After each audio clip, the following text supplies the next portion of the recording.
Топлотни бранови со енормно високи температури ги се фатија Соединетите Американски држави. Половина од населението доби предупредување од Националната метеоролошка служба за предпазливост во овие услови. Американскиот председател Џо Бајден најави субвенција од $1 милиарда за градовите да посадат дрва во борбата за справување со глобалното затоплување. Бајден посебно ја истакна потребата да се заштитат работниците и фармерите.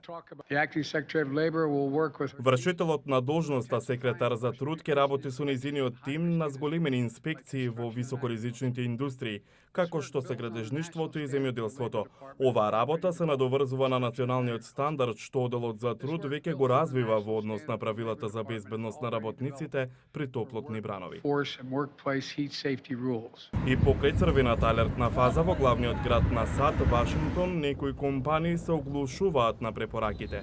Гласот на Америка на терен забележа работници кои ги извршуваа градежните активности, иако во помал обем од претходните денови.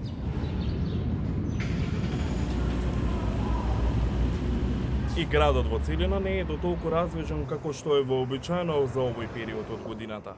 Екстремно високите температури и црвената алертна фаза речиси го испразни националното шеталиште тука во Вашингтон. Граѓаните добија предупредување дека меѓу 11 и 20 часот по локално време температурите ќе бидат високи, а високите температури се чувствуваат уште во раните утрински часови заедно со спарноста во воздухот.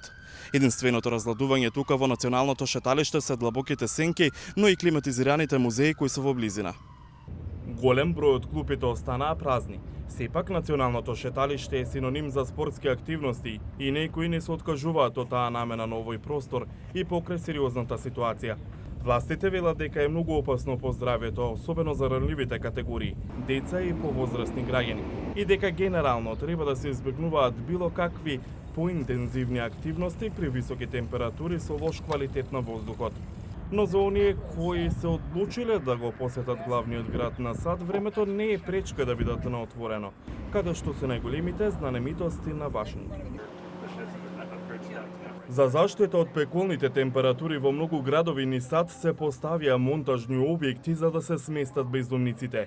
Еден од примерите е градот Феникс во сојузната држава Аризона, каде што исто така има црвена алертна фаза поради високите температури.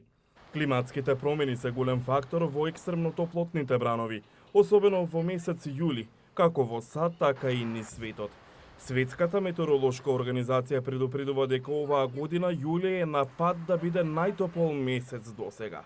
Се очекува температурите да надминат 40 степени во Северна Америка, Азија и Северна Африка. Прогнозите велат дека екстремно високите температури ќе продолжат и наредниот месец. Во меѓувреме, администрацијата на Бајден планира да потроши $7 милиони за развој на подетални временски прогнози, како и $152 милиони за подобрување на инфраструктурата за вода за пиење и за отпорноста на климатските промени во сојузните држави Калифорнија, Колорадо и Вашингтон.